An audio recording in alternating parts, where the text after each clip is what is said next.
Bom, pessoal, nesse vídeo eu quero falar para vocês de uma outra forma que a gente tem de selecionar elementos, que são as pseudoclasses, tá?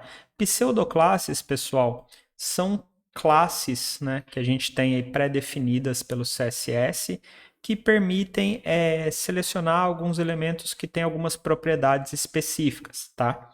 Eu não vou falar de todas as pseudoclasses, tá? Lembrando, isso aqui é uma revisão. A gente só está passando por cima de alguns tópicos aí do CSS que vão ser importantes para as próximas aulas, tá? Mas eu quero mostrar para vocês aí mais ou menos como que funciona e depois, para vocês estudarem um pouquinho mais, vocês têm aí uma excelente referência, né? Que são os documentos aí da Mozilla sobre CSS, tá? Vou deixar aí também na descrição do vídeo, tá? Um link para esses documentos. Aqui está em inglês, quem não se sentir confortável com inglês pode vir aqui no final da página e trocar para português. O ruim de trocar para português, pessoal, é que nem sempre a tradução tá atual, tá? A tradução em inglês, a versão em inglês, normalmente ela é sempre a mais atual, porque é a forma como foi escrito, e o português é só uma tradução, então pode ser que as pessoas demorem para traduzir, tá? Mas essa aqui é uma excelente referência, tá, para essas pseudoclasses. E o que são as pseudoclasses? As pseudoclasses, pessoal, elas são úteis quando a gente quer selecionar alguns elementos que têm umas propriedades específicas, por exemplo, um link que está sendo exibido num determinado momento. Tá? Esse link que está sendo exibido, se a gente vier aqui, ó, ele vai ter, né, por exemplo, um link que já foi visitado, por exemplo, ele vai ter essa pseudoclasse visited, né, já foi visitado. Tá? Tem também aqui, ó, o active, que é alguma coisa que está ativa naquele momento, pode ser inclusive um link, tá? Um elemento que esteja sob foco, né, que o usuário está com o mouse em cima. Então, são classes, né, do CSS que permitem que nós apliquemos estilos aí em itens que têm essas propriedades que podem depender da posição do item, pode depender do que o usuário está fazendo, tá? Tem várias categorias aqui de pseudoclasses que a gente pode utilizar. No caso, para agora, a gente vai dar uma olhadinha nessas aqui, ó, que são aquelas que dependem da estrutura da página. Isso aqui é legal para a gente, por exemplo, nesse caso aqui, ó, eu tenho uma lista, tá, com 10 itens, e vamos supor que eu quero aplicar uma regra ao primeiro e ao último elemento dessa lista. Como que eu posso fazer, tá? Uma forma, bom, talvez a primeira que venha na cabeça é, eu coloco uma classe aqui, uma classe nesse aqui, e aplico um estilo a essa classe, certo? Eu poderia vir aqui e falar assim, classe, vamos supor que quero colocar em vermelho, então vou colocar a classe vermelho aqui, e a classe, opa, vermelho aqui. Vou criar aqui o meu seletor para a classe vermelho, e colocar aqui color. Opa, nossa senhora. Pensei uma coisa e escrevi outra. Vermelho, tá? Com a color red. E aqui os dois itens estão em vermelho. Mas aí a minha página mudou e agora eu tenho 11 itens. E aí o que eu queria já não funciona mais, tá? Eu teria que ficar alterando isso aqui, né? Como que eu posso fazer? Eu não posso fazer isso aqui de uma forma um pouquinho melhor? CSS não me ajuda com isso? Ajuda usando pseudoclasse, tá? Então, se a gente vier aqui, ó, vocês vão ver na documentação que a gente tem isso aqui, first child e last child, tá? Que são pseudoclasses que identificam justamente o primeiro filho e o último filho de um determinado elemento, de algum elemento, tá? Então, se eu vier no meu CSS e falar, olha, eu quero o LI, dois pontos, tá? É como a gente identifica a pseudoclasse, dois pontos, que seja o primeiro filho de algum elemento, tá? Que a gente não precisa dizer quem é o pai, qual é o elemento. A gente só fala, ó, é o LI que está no primeiro lugar, é o primeiro filho de um elemento. Com isso aqui, ó, pessoal, eu consigo aplicar a cor vermelha ao primeiro elemento.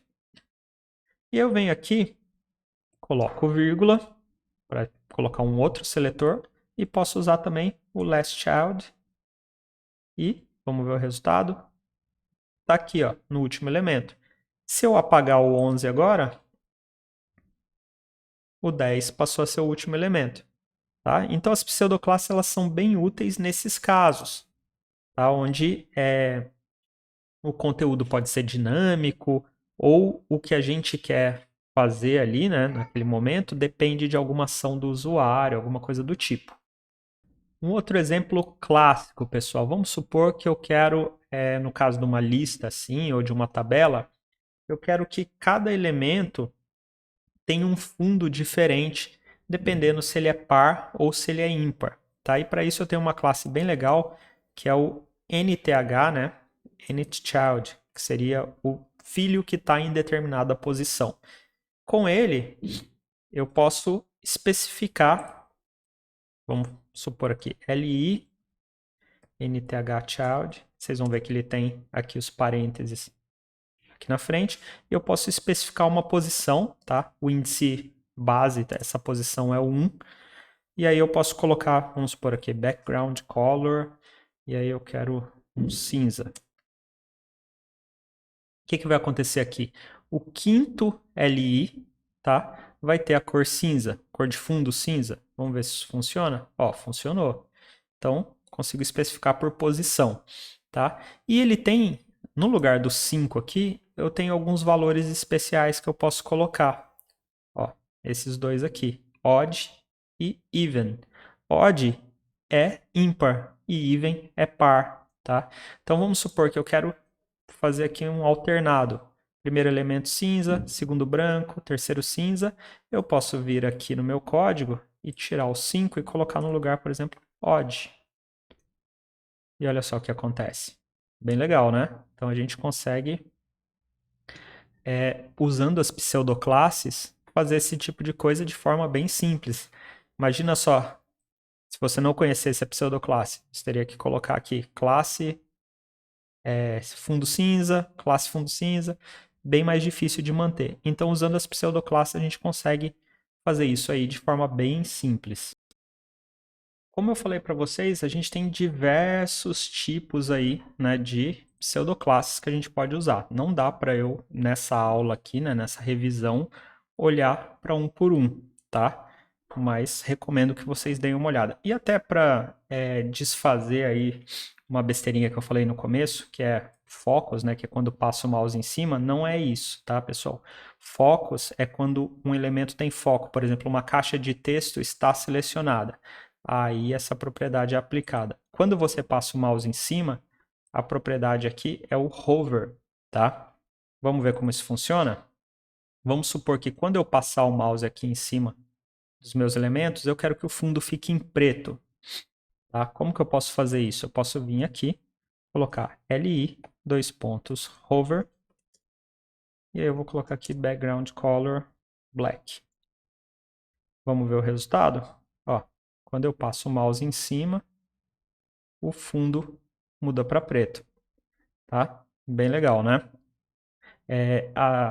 Antes da gente ter esse tipo de pseudoclasse, o que a gente teria que fazer? Teria que criar algum código em JavaScript que mudasse esse fundo, tá? Hoje, com as pseudoclasses, a gente consegue fazer isso de forma bem simples, aí, só usando o CSS, tá? A única coisa que não está legal aqui é que quando eu passo o mouse, né, o texto some. Vamos corrigir isso aí? Vamos colocar aqui, ó, além do background color ficar em preto, eu vou mudar a cor do texto para branco. Vamos ver o resultado? Ó. Aí sim, agora eu consigo ver, tá? Ainda não tá legal porque o bullet está mudando de cor, mas aí já tá ficando em branco também, né? Ele some. Mas aí já vai longe demais para essa aula. Tudo bem? Então, pessoal, por enquanto é isso. Essas são as pseudoclasses. Deem uma olhadinha aí na documentação, vocês vão ver que tem várias, tem bastante coisa útil aqui, tá? Mas, como eu falei, não dá para a gente cobrir tudo nesse vídeo.